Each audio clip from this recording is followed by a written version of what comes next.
এখন একটু আলোচনার জন্য আমি নাম প্রস্তাব করছি। গুরু গোবিন্দ গুরুসত্য যোগাশ্রমে শ্রদ্ধেয় অদ্বৈত মহারাজ আগমনী রায় আগমনী ব্রহ্মচারী মহারাজ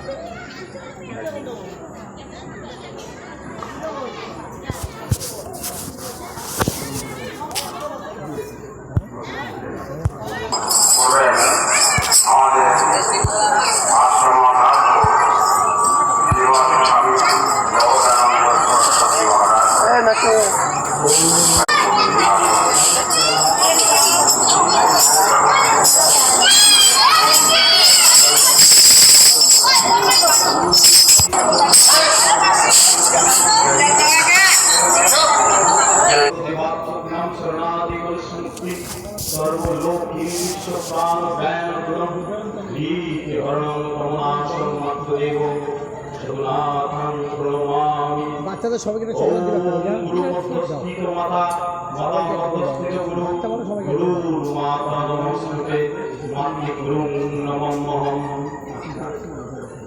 উপস্থিত আজকের এই গিরিধারী সরকার মহাশয়ের বাসভবনে শ্রী শ্রী ঠাকুর জীবনানন্দ সরস্বতী মহারাজের যে আজকে সংঘ তার মাতার বিয়োগের 1 বছর তার বাৎসরিক অনুষ্ঠানের উপলক্ষে আজকে আমরা এখানে সমাগত হতে পেরেছি। যাই হোক, ঠাকুর মহারাজের চরণে আমার শত শত কোটি বিনম্র নমস্কার। উপস্থিত সভাপতি তারও চরণে আমার বিনম্র নমস্কার। উপস্থিত শ্রীমৎ স্বামী জগদানন্দ সরস্বতী মহারাজের চরণে আমার বিনম্র নমস্কার। উপস্থিত এখানে মায়েরা বাবারা তাদের চরণে আমার বিনম্র নমস্কার এবং ছোট বাচ্চাদের আমার ভালোবাসা, আন্তরিক শ্রদ্ধা। তো যাই হোক, আজকে আমরা সমবেত হয়েছি গুরুকথা শোনার জন্য। এখানে গুরু সঙ্গীত, গুরুকথা আলোচনা হচ্ছে। মহারাজের সুন্দর বক্তব্য শুনলেন আপনারা। আমি 2-4 কথা আলোচনা করব। যদি আমার আলোচনার মধ্যে কোনো ভুল ত্রুটি হয়ে থাকে আপনারা আমাকে নিঃসন্তান মনে করে আমার ত্রুটি মার্জনা করবেন, এটা আমার প্রার্থনা। তো আজকে আমাদের ভারতবর্ষে সৃষ্টির বিশ্ব ব্রহ্মাণ্ড সৃষ্টির আদিকাল থেকে এই গুরুকুল বা এই গুরুপ্রথা জন্মান্তর ভাবে আমরা এই চলে এসছে। তা আমরা যারা ঠাকুরের সঙ্গ করি তারা আমরা গুরু সম্বন্ধে খুব ভালো জানি এবং গুরুভক্তি আমাদের কাছে যারা আছে, গুরুভক্তি আছে। এটা পরম্পরা, গুরুকেন্দ্রিক আমাদের চলা জীবনের পথে অজ্ঞান তুমি রান্ধাস্য জ্ঞানেন্দ্রাম সালাকায়া চক্ষুশ্রু মৃতম যেন তস্মৈ শ্রী গুরুবৈ নমঃ। গুরু কেন আমার দরকার? ঠাকুরের কাছে আমার কেন আসবে, তাই না? যে আমাদের অজ্ঞান অন্ধকার, আমার মধ্যে যে অজ্ঞান অন্ধকার আছে, সেই অজ্ঞান অন্ধকারকে ঠাকুরের এখানে আসলে কি করবে? ঠাকুর আমাদের জ্ঞানের দিকে নিয়ে যাবে। কোন জ্ঞানের দিকে নিয়ে যাবে? যে জ্ঞান দিয়ে আমরা পরমাত্মিক যোগে মোক্ষ প্রাপ্তির কাছে চলে যাব। সেই জ্ঞানের জন্যই আমাদের গুরু করা, গুরু দীক্ষা নেওয়া। এই জন্যই আমরা গুরু করি, তাই না মায়েরা? তাই তো করি আমরা। ঠাকুর নিগমানন্দ সরস্বতী মহারাজ তিনি তার 4টি সাধনা করে দেখিয়ে দিয়েছেন। কি দেখিয়ে দিয়েছেন? এই জগতের সমস্ত জীব জগৎকে শিক্ষা দিয়ে গেছেন যে গুরুকে ধরে তিনি মাতৃ সাধনা, জ্ঞান সাধনা, যোগ সাধনা এবং প্রেম সাধনা, তিনি তো পরম ব্রহ্ম। আমরা ঠাকুরের পূর্ব যদি জন্ম বৃত্তান্ত জানতে পারি, তিনি আগের জন্মই গুরু ছিলেন। তাহলে তিনি তো পূর্ণ ব্রহ্ম, তার তো সাধনার প্রয়োজন হয় না, তার তো ভজনের প্রয়োজন হয় না। কেন তারা আমাদেরকে এই পথটা দেখিয়ে দিলেন? কেন তারা এত কষ্ট করলেন? এটা আমাদের চিন্তা ভাবনা করার বিষয়। যারা আমরা গুরু ভাই ভগ্নী আছি ঠাকুরের, তার ঠাকুর সম্বন্ধে জানি তিনি 4টি সাধনা করছে। শুধু সাধারণভাবে সাধনা করেনি, বহুত কষ্ট, বহু লাঞ্ছনা, বহু গঞ্জনা সহ্য করে তিনি আমাদেরকে দেখিয়ে দিয়ে গেলেন এই মনুষ্য দেহ ধারণ করে সাধনার দ্বারাই ব্রহ্ম জ্ঞানের অধিকার পাওয়া যায়। তিনি দেখিয়ে দিয়ে গেলেন নির্বিকল্প সমাধি থেকে তিনি আবার পুনরায় মর্তে ফিরে এসে কেন ফিরে এলেন? আমাদের লোক শিক্ষার জন্য, আমাদেরকে জ্ঞানের আলো দেওয়ার জন্যই তিনি আমাদের মর্তে এলেন। তিনি নির্বিকল্প সমাধি করলেন কোথায়? মা কামাখ্যা পর্বতে আছে একটা আশ্রম আছে, আপনারা যারা গেছেন তারা দেখতে পাবেন ঠাকুর সেই মা কামাখ্যায় নির্বিকল্প সমাধি করেছিলেন সেই কামাখ্যা পর্বতে। যাই হোক, মা আমাদের কুমারী কামাখ্যা রূপে বিরাজ করছেন। আমি যে আশ্রম থেকে এসেছি এখানে সদু গোসাই বলে পরিচিতি, ঠাকুর সদুনাথ আমাদের কাছে শ্রী শ্রী ঠাকুর সদুনাথ।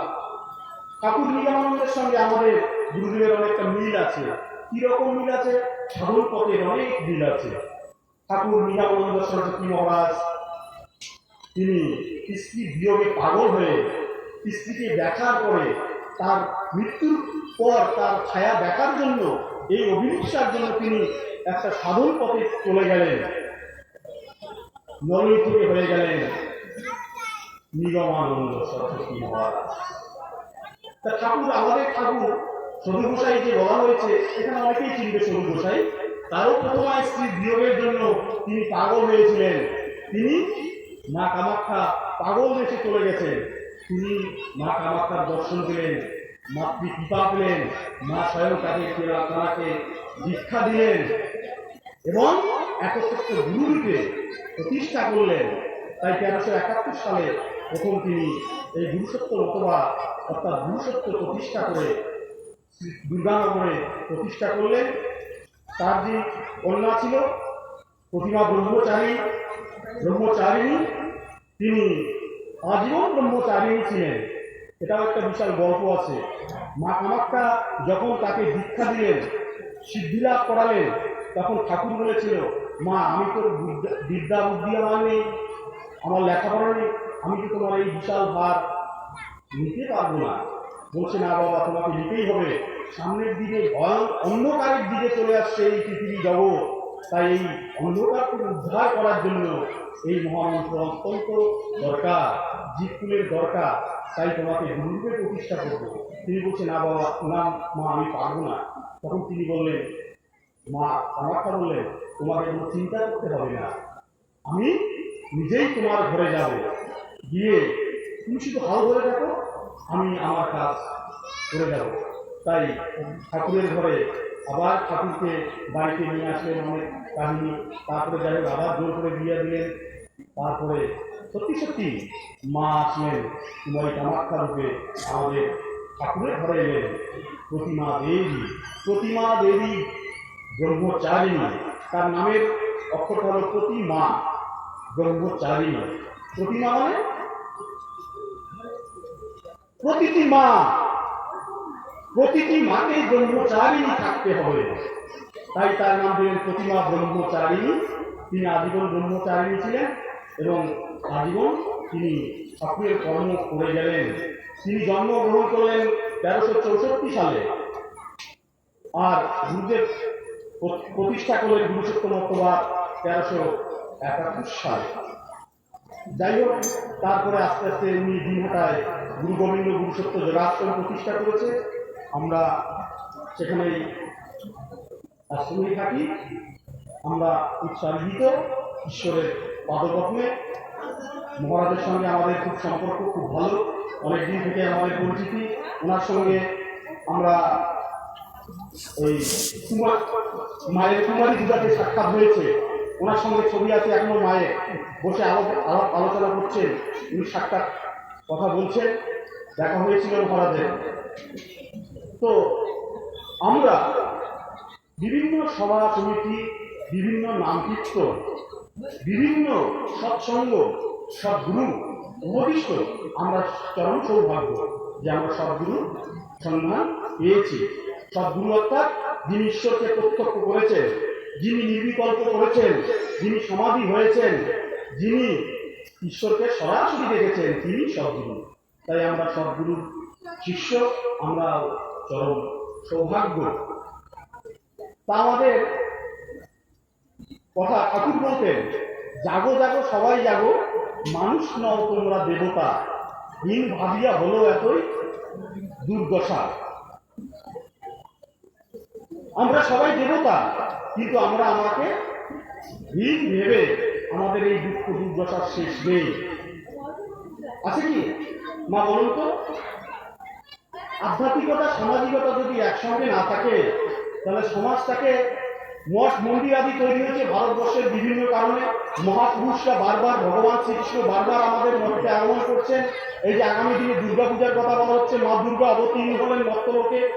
দেবতারা কি করলেন? দেবীকে আহ্বান করে অশুভ শক্তিকে নাশ করে শুভ শক্তির আগমন ঘটালেন। মহারাজ বললেন, দুর্গাপূজা তো সব জায়গায় হচ্ছে, কিন্তু আসল দুর্গাকে আমরা চিনি না।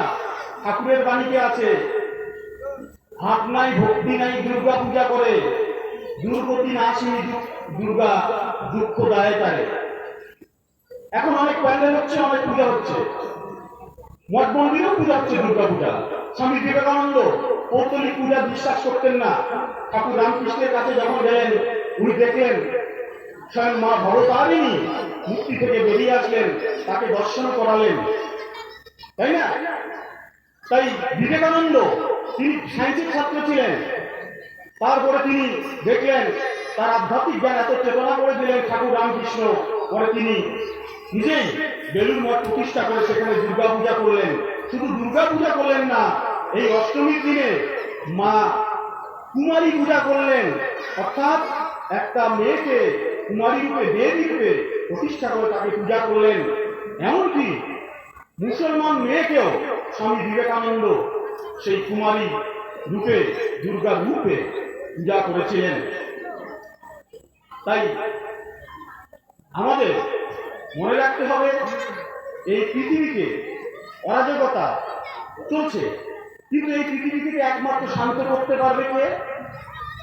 দেবতারও স্বর্গচ্যুত হয়ে গেছে, না? বলেন, দেবতারা স্বর্গচ্যুত হয়েছে না? দুর্গাপূজা কেন আসছে? দুর্গাপূজাটার কারণই হচ্ছে অসুরকে নিধন করার জন্য মায়ের আহ্বান। আর এই যে শারদীয় দুর্গাপূজা, এই দুর্গাপূজাটা হচ্ছে আমাদের অকাল বোধনের দুর্গাপূজা। স্বয়ং রামচন্দ্র রাবণকে বধ করবে বলে তিনি মা দুর্গাকে আহ্বান করে, সন্তুষ্টি করে, শক্তি লাভ করে রাবণকে বধ করতে পেরেছিলেন। তাই আমরা যারা আছি সবাই মাতৃ আরাধনাই করি, মায়ের পূজা করি। মা থেকেই জগতের সৃষ্টি, মা থেকেই সমস্ত জগৎ উদ্ভাসিত হয়েছে। তাই যেখানে মায়েরা লাঞ্ছিত বঞ্চিত হবে, সেখানে সেই দেশ, সেই জাতি, সে যে জগতই হোক না কেন, সেটা ধ্বংসের মূল কারণ হয়ে যাবে। আমরা মহাভারত, রামায়ণ যত শাস্ত্র করি না কেন, যেখানে যেখানে নারীদের লাঞ্ছনা গঞ্জনা হয়েছে, সেই সময়ে সেই বংশ ধ্বংস হয়ে গেছে। সীতা থেকে শুরু করে আমাদের দ্রৌপদী থেকে শুরু করে অনেক অনেক দৃষ্টান্ত আমরা দিতে পারি। তাই মায়েদেরকে মাতৃজ্ঞানে দেখতে হবে, মায়েদেরকে, পিতাকে গোবিন্দ রূপে দেখতে হবে। তাই আমি মায়েদের সম্বন্ধে দু চার কথা আলোচনা রাখবো সামাজিকতার দিক থেকে। কেন? আজকে গুরু আমাদের ঠাকুর নিগমানন্দ সরস্বতী মহারাজ, তার প্রতিনিধিত্ব যে সমস্ত মহান্ত মহারাজরা আসছে তারা প্রতিনিধিত্ব করে আসছে, কিন্তু আমাদের গুরু ঠাকুর নিগমানন্দ সরস্বতী মহারাজ, তাই না? ইনি কি করবেন? আমাদের লক্ষ্যের রাস্তা দেখিয়ে দিলেন, তাই না? কিন্তু আমাদের পরম গুরু বলা হচ্ছে পিতা এবং মাতা, সত্যের রয়েছে পিতা মাতা। এই যে মাতৃ শ্রদ্ধানুষ্ঠানে আজকে তাকে শ্রদ্ধা করে যে অনুষ্ঠান হচ্ছে মাতার জন্য, তাই গুরু আমাদের প্রথম গুরু হচ্ছে আমাদের মা। কি করে? মা যেমন আমাদের আছে তেমন একজন পিতাও আছে, এই চরমতম সত্য। মা না থাকলে আমরা কেউ আসতে পারতাম না, ঠাকুরও আসতো না। আসতে পারতো? কেউ আসতো না। তা আমাদের সৃষ্টির রহস্যে আমাদের আসতে হবে মাতৃগর্ভ দিয়ে। তাই মা হচ্ছে আমার প্রথম গুরু। আর মা যেমন আছে তেমন একজন পিতাও আছে। পিতা ছাড়া মা হতে পারেনি। তা পিতা আমাকে কে চিনিয়ে দেবে? পিতাকে আমাকে চিনিয়ে দিবে কে? একমাত্র মাই চিনিয়ে দিবে আমার পিতাকে। মা ছাড়া কেউ জানে না আমার পিতাকে। তা পিতা আমাদের ইষ্ট, আমাদের গোবিন্দ, আর গুরু হচ্ছে মা। এটা চরম সত্য। আমি মায়ের পেট থেকে রয়েছি। জীব জগৎ সৃষ্টি হচ্ছে মায়ের পেট থেকেই জন্ম লাভ করি, মাতৃদুগ্ধ পান করি, মায়ের কথা শিখি, সেটাকে বলা হচ্ছে মাতৃভাষা, তাই না? তাই মাই হচ্ছে আমাদের গুরু। আর পিতাকে মা তো একাই মা হতে পারেনি, তার মানে পিতাও আছে একজন। সে কে? সে একমাত্র দেখিয়ে দেবে মা। মাকে যে বলবে, মা যাকে বলবে তিনি পিতা। পিতা চরম সত্য। আমরা সত্য মেনে নিয়েছি, তাই সত্যকে আমরা মানি। তাই আমরা পিতাকে পিতা মনে করি, আমার ইষ্ট, আমার গুরু গোবিন্দ। তার গুরু হচ্ছে আমাদের মা, আর গোবিন্দ হচ্ছে আমাদের পিতা। এই গুরু গোবিন্দ মিলিত রূপটাই হচ্ছে আমাদের ভগবানের গুরু। এই মিলিত রূপটা হচ্ছে আমাদের ভগবানের গুরু। যারা বড় বড় সাধনা করেছে তারা দেখিয়ে দিয়েছে সম্মুখে ছাড়ি কোথায় খুঁজিতে ঈশ্বর, জীবে প্রেম করে যেই জন সেই জন সেবিছে ঈশ্বর। বলছে গুরু গোবিন্দ, গাছের গোড়ায় জল দাও। গাছের গোড়া কোথায়? ভাগবতীরা বলছে, অনেক ভাগবতে খারাপ ব্যাখ্যা হচ্ছে একমাত্র গোবিন্দই প্রাপ্তি, তাছাড়া আর কোনো দরকার নেই বলছে। কিন্তু গাছের গোড়া কোথায়? আমি যদি পিতামাতার সেবা ব্যতি রেখে যদি অন্য কিছু কাজ করি, তাহলে আমাদের কর্মটা নিষ্ফল হয়ে যাবে। যারা সংসার থেকে সন্ন্যাসী হয়ে গেছে, তারা গুরু গৃহে থাকে, তাদের গুরুই একমাত্র পরম সেবা কাজ। একমাত্র গুরু সেবাই তাদের সর্বশ্রেষ্ঠ কাজ। আমরা যারা এই পার্থিব জগতে, সংসার জগতে আছি, দেখুন বর্তমান সমাজে একমাত্র দুঃখী কারা? বলেন সমাজে দুঃখী কারা বর্তমানে? একমাত্র দুঃখী যদি হয়ে থাকে, একমাত্র বাবা এবং মায়েরাই হচ্ছে সব থেকে দুঃখময় সংসারে আমরা দুঃখ পেয়েছি সব থেকে এখন বাবা মার কাছ থেকে। বাবা মাই পেয়েছে সন্তান সন্ততিদের কাছ থেকে। কেন? কারণ আমরা সংসার করেছি বটে, ঠাকুর বলছে আদর্শ গৃহ হও, কিন্তু আমরা আদর্শ গৃহ কি করে হব সেটা আমাদের জানা নেই। কেন নেই? কারণ আমরা সংসারে ঢুকে গেছি। আমাদের বর্ণাশ্রম প্রথা ছিল ব্রহ্মচর্য, গার্হস্থ্য, বানপ্রস্থ, সন্ন্যাস। যে ব্রহ্মচর্য গুরুকুলে শিক্ষা দেওয়া হতো, সেই ব্রহ্মচর্যটার মধ্যে এই চারটে শিক্ষাই থাকতো। এই ব্রহ্মচর্যের মধ্যেই গার্হস্থ্য জ্ঞান থাকতো, এই ব্রহ্মচর্যের মধ্যে বানপ্রস্থের জ্ঞান থাকতো, এই ব্রহ্মচর্যের মধ্যে সন্ন্যাসের জ্ঞান থাকতো। যে জ্ঞানটার জন্য ভগবান শ্রীকৃষ্ণ থেকে, রামচন্দ্র থেকে শুরু থেকে ঠাকুর বিদ্যমান যত মহাপুরুষরা আছে, যত ভগবানরা আছে না কেন, তারা দেখিয়ে দিয়ে গেছে। গুরুকুলে গিয়ে গুরু শিক্ষা লাভ করে তারপরে আমরা গার্হস্থ্য ধর্মে উপস্থিত হতে পারবো। যতদিন না গুরু গৃহে গিয়ে ইন্দ্র সংযম করে ব্রহ্মচর্য অবলম্বন করা না করে শিক্ষা লাভ না করতে পারতাম, ততদিনে গুরুরা কখনোই সেই শিষ্যকে গৃহস্থ ধর্মে পাঠাতো না। যখন তাদের ইন্দ্রিয় সংযম থেকে শুরু করে ন্যায়, দর্শন, গণিত, জ্যামিতি যা শাস্ত্র সব শিক্ষা দিয়ে তারপরে গার্হস্থ ধর্মে আমাদের প্রবেশ করতে হতো। আজকে প্রত্যেকটা গার্হস্থ ধর্মের মধ্যে কোনো শিক্ষা ব্যবস্থা আজকে নেই। তাই আমরা বাবা মারা সব থেকে দুঃখী হয়ে গেছি। বলছে শাস্ত্র বলছে এই বিশ্ব ব্রহ্মাণ্ডে যা আছে, এই ক্ষুদ্র পিণ্ডটাও তা আছে। এটা একটা ক্ষুদ্র ব্রহ্মাণ্ড।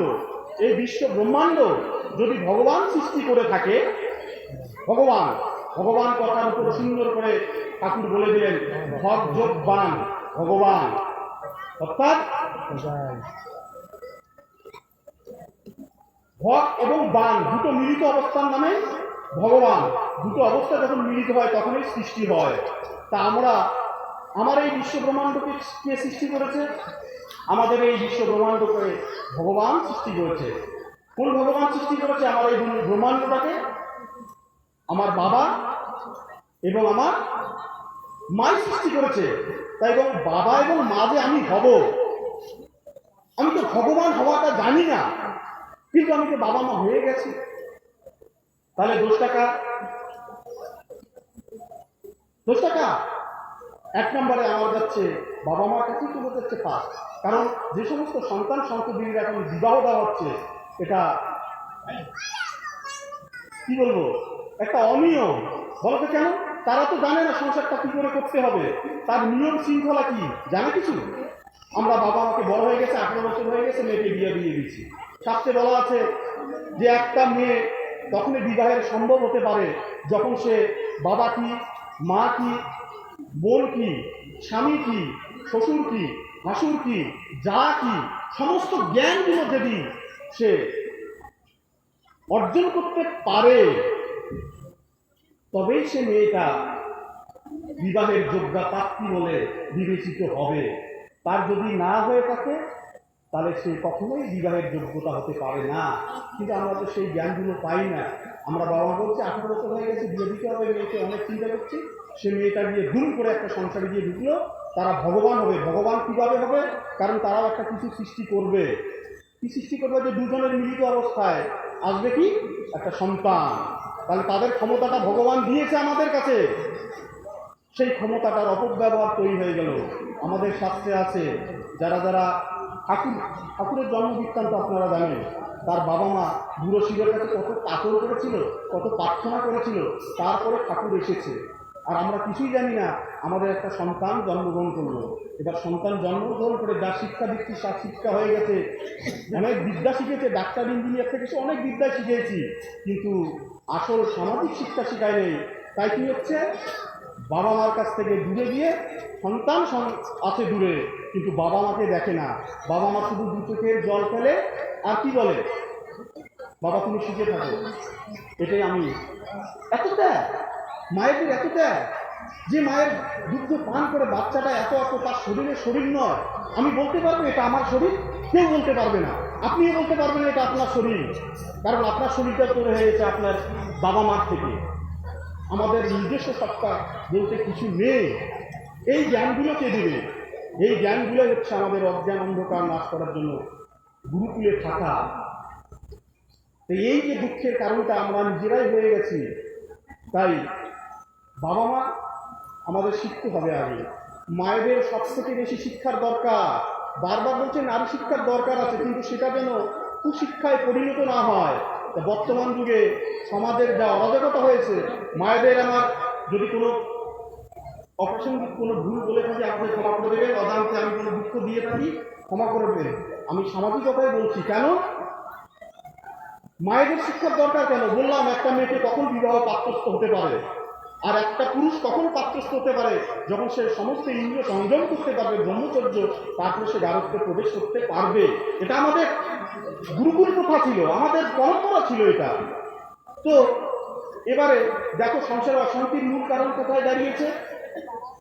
আপনি আপনার ছেলেকে বিয়ে দিলেন, একটা মেয়ে নিয়ে আসলেন, এখন সে মেয়েটা এসে বলছে যে আমি তো শাশুড়িকে মানবো না। কেন? আমরা দুজন থাকবো, শুধু অল্প একটু চাল রান্না করবো আর ভাত খাবো আর যা কিছু আনন্দ করবো, আমি কেন তোমার বাবার ভাব নেবো, আমি তোমার ভাই। এই শিক্ষাটা কোথায় দিয়েছে মেয়েটা? ও কি একা একা শিখছে? না, এটা পেয়েছে ওর মায়ের কাছ থেকে বা বাবার কাছ থেকে। কেন পেয়েছে? এখন বাবা মারাও চিন্তা করে আমার মেয়েকে একটাই জন ছেলে থাকে, দুই ভাই যেন থাকে না। দেখো দোষটা কোথায়? সমাজ কলুষিত কোথায় হচ্ছে? সমাজের এই শিক্ষাগুলো নেই। আমি আমার মেয়েকে বিয়ে দিব, তো আমি যাবো না, দুই ভাই যেন না থাকে। দেখো একটা ভালো ছেলে চাকরি করে এবং সে যেন একাই থাকে, দুই ভাই থাকলে ভালো আছে। আরো যদি কোনো মেয়ের বিবাহ হয়ে গেছে, কোনো কারণে স্বামী মারা গেছে, সেই বোনটাকে ওই ভাইকে যদি লালিত পালিত করে, আদৌ যদি শোনে, বলবো ওখানে আমি মেয়েই দিব না, তাহলে আমার মেয়েটাকে আমি কি শিক্ষা দিচ্ছি বলেন? এই শিক্ষায় শিক্ষিত হয়ে আমরা বাবা মারা সবাই দুঃখে দুঃখ লাঞ্ছিত হয়ে যাচ্ছি। মা শব্দের অর্থ ছিল মায়া, দয়া, ক্ষমা, তার ব্যাখ্যা নেই। এখন মা শব্দের একটাই কথা, দুঃখ। মা মানে দুঃখ। মারা শুধু দুঃখই পেয়ে যাচ্ছে। কার কাছ থেকে? সমস্ত সন্তান সন্ততিদের কাছ থেকে দেখতে পাচ্ছে। তাহলে আমরা জানবো, যারা আমরা গুরু গৃহে গুরু আশ্রিত আছি, আমরা সৎসঙ্গ করছি, আমার ছেলে মেয়েরা সৎসঙ্গ করে না, তাহলে আমার সৎসঙ্গের সার্থকতা কোথায় আসবে? তাই ঠাকুর বলছে, প্রথমে তুমি আগে নিজে তৈরি হও, নিজের পরিবার তৈরি করো, তারপরে পাড়া প্রতিবেশী তৈরি হবে, তারপরে গ্রাম তৈরি হবে, তারপরে একটা অঞ্চল তৈরি হবে, তারপরে একটা ব্লক তৈরি হবে, একটা জেলা তৈরি হবে, একটা রাজ্য তৈরি হবে, তারপরে একটা দেশ গঠন হবে আদর্শ। কিন্তু মূলটা কোথায়? গোড়াটা কোথায়? গোড়া আমাদের সংসারে। দেখুন, এই সংসারটাই এত বড়ই সংসার ধর্ম, সর্বশ্রেষ্ঠ ধর্ম বলা হয়েছে। কেন? আদর্শ সংসারে না হতে বললে হতে পারবো না। কারণ এই সংসার থেকে তৈরি হয় একজন ঠাকুর বিজয়ানন্দ, এই সংসার থেকে তৈরি হয় একজন দস্যু, একজন ডাকাত, একজন সাধু, একজন সন্ত, একজন ডাক্তার, একজন ইঞ্জিনিয়ার। তা কোথা থেকে উৎপত্তি? বলো, কোথা থেকে উৎপত্তি? এই যে মহারাজজি আছে, কোথা থেকে এসছে? আমরা আছি, কোথা থেকে আসছি? উনি গৃহত্যাগ করেছেন, ঠাকুরের কাজে উৎসর্গিত হয়ে আছে। উনি ওনার কর্মযোগ্য এত বড় ভারতবর্ষের বুকে, সেটা খুব নজিরবিহীন। আমরা কাছে পেয়েছি, বলতে দাঁত থাকতে দাঁতের মর্যাদা বুঝো। উনি করে যাচ্ছে কাজ। ঠাকুর নিজানন্দ সরস্বতী, ছোট মহারাজ, বড় মহারাজ এই আশ্রম প্রতিষ্ঠা করেছে, কত করে স্কুল তৈরি করেছে, অনেক কিছু দান ধান করে অনেক করেছে। তারপরে কর্মযজ্ঞের মধ্যে ওনারা তো সৃষ্টি করে নিয়েছেন, তারপরেই তিনি এসেছেন, অনেক কর্ম কাজ হয়েছে। তিনি কর্মের মধ্যে ভারতবর্ষের মধ্যে কয়েকজনের মধ্যে একজন থাকবেন। তিনি যেটা করে দিয়ে যাবেন, সেটা আমাদের কয়েকশো বছরের কাজ করে দিয়ে যাবেন। তাহলে আমরা কি করব? ওনাকে যথাযোগ্য, উনি ওনার জন্য করছে এখানে, বলেন তো? প্রসাদাঙ্গনটা তৈরি হচ্ছে কার জন্য তৈরি হয়েছে? আমাদের সকলের জন্য। আমরা যদি একসঙ্গে এতগুলো ভক্তরা এসে প্রসাদ পেতে পারি, এই জন্যই তৈরি করছেন। তাহলে যারা আত্ম উৎসর্গিত করেছে, যারা ব্রহ্মচারী হয়েছে, তারাই একমাত্র সমাজকে সুন্দরভাবে তৈরি করতে পারবে। নচেত ব্রহ্মচারী আত্মত্যাগী না হলে সমাজ থেকে উন্নতি করতে পারবে না। স্বামী বিবেকানন্দ বলে গেছে, সেই সময় বলছে যুবক যুবতীদের আধ্যাত্মিক জ্ঞানের দরকার। আমরা বলি মায়েদের থেকে ছোট ছোট মেয়ে, এদের ছেলেরা আসছে, এদের সঙ্গে কথা বলা ভালো, তারা ভগবান, তাদেরকে সঠিক জ্ঞান দিতে হবে। আমাদের জীবন শেষ হয়ে গেছে, আমাদের সৃষ্টিও শেষ হয়ে গেছে মা, তাই না? আত্মসৃষ্টি করবো না, ভগবান হয়ে গেছি আমরা। এবং এই ছোট ছোট বাচ্চাদের জ্ঞান দিতে হবে, ব্রহ্মচর্যের জ্ঞান দিতে হবে, মায়েদের জ্ঞান দিতে হবে। তাহলে কি হবে? তাহলে আধ্যাত্মিক জ্ঞান যদি না হয়, তাহলে এই সমাজে কেউ ভালো করতে পারবে না। এই ভালো কারা করে? যে সমস্ত মঠ মন্দিরে আত্মত্যাগী ব্রহ্মচারীরা আছে, তারাই একমাত্র সমাজের কাজ করে। আর যে সমস্ত সমাজের সমাজ সেবামূলক যে সমস্ত কাজ করে, তারা, বিবেকানন্দ নিজের কথা বলছে, আমি আমার কথা বলছি না, কোন শাস্ত্রের কথা বলছি না, বলছে যে একমাত্র ব্রহ্মচারীরা আত্মত্যাগীরাই সমাজের কাজ করতে পারবে। আর না হলে ওই ডায়াজে অনেক বড় বড় ডায়লগ দিয়েছে, সমাজের ভালো করবো, হ্যান করবো, ত্যান করবো, তারা বড় বড় জাহাজ ডুবিয়ে দিয়েছে। তারা সমাজের কোনো কাজ করেনি, তারা আত্মোৎসর্গের জন্য, স্বাদের জন্যই সমস্ত কিছু করছে। তাই আমি আশা রাখবো, আলোচনা বেশি দীর্ঘায়িত করা যাবে না, মহারাজেরও ব্যস্ততা আছে। আমি মায়েদের কাছে একটা অনুরোধ রাখবো, আমি ঠাকুরের সঙ্গে যারা থাকে, গুরু ভক্তি তাদের আছে, অনেক আছে। এই গুরু ভক্তিটা আমরা যাতে আমাদের ছেলে মেয়েদের মধ্যে বিস্তারিত দিতে পারি, না দিতে পারলে সমস্যা। ভয়ানক দিন আসছে, এই ভয়ানক দিন থেকে আমরা উদ্ধার পাবো না। কেন? এই যে বাচ্চাদেরকে দিয়েছে, আশ্রমে আছে, আমার আশ্রমে আছে, কিছু কিছু বাচ্চা আছে, তাদেরকে সঠিক শিক্ষা দিতে হবে। আর সঠিক শিক্ষা দিতে যদি না পারি তাহলে কি হবে? তাহলে সমাজ ধ্বংসের দিকে যাবে। আনন্দমার্গীরা পুরা প্রথম স্কুল আছে, এই আছে, অনেক ছাত্ররা কি করে স্কুলে হেডমাস্টারদের তাড়া দেয়। আনন্দমার্গী সন্ন্যাসীরা বুক খুলে বলে আমাদের স্কুলে যারা ছাত্র আছে তারা কখনোই কোনো শিক্ষককে কখনোই তারা বন্ধ করতে পারবে না। এটা লিখিত দিলাম। কেন? তারা গুরু সম্বন্ধে জানে, আচার্য সম্বন্ধে জানে, শিক্ষক একজন আমাদের গুরু। তাই আমি লাস্ট মোরাল দিয়ে যাচ্ছি, পিতা মাতাই হচ্ছে আমাদের পরম গুরু। এই পিতা মাতাকে যদি সেবা পূজা করা যায় তাহলে আমার ঠাকুরও সন্তুষ্ট হয়। কেন ঠাকুর সন্তুষ্ট হয় বলে? কারণ ঠাকুর বলছে আদর্শ গৃহ।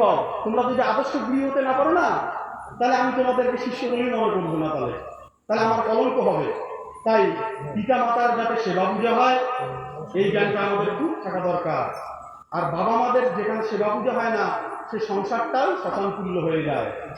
তাই মা হচ্ছে আমাদের গুরু, পিতা আমাদের ইষ্ট অর্থাৎ ভগবান।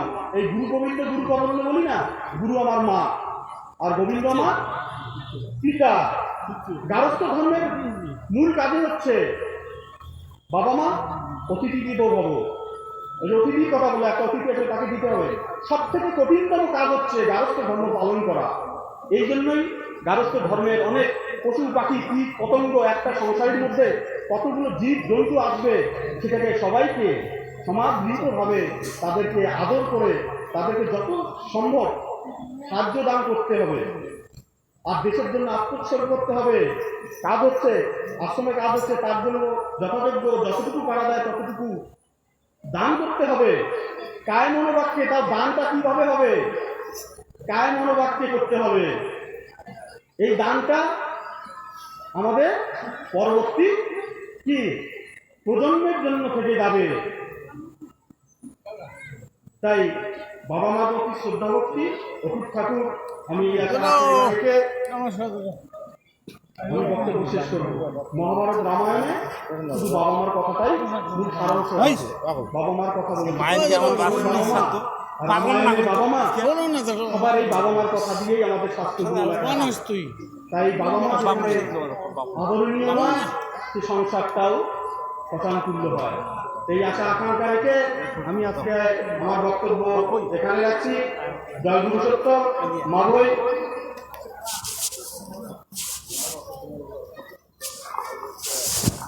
জয় গুরু জয় মা। আমাদের বসের আশ্রমে গুরু গোবিন্দ আশ্রমে আমাদের আগমনী ব্রহ্মচারী মহারাজ সুন্দরভাবে বক্তব্য দিলেন, তার জন্য অনেক অনেক ধন্যবাদ। জয় গুরু জয় মা। জয় গুরু জয় গুরু। যাই হোক, আমরা আপনার ভালো লাগলো। এখন একটা মন্দির করবে।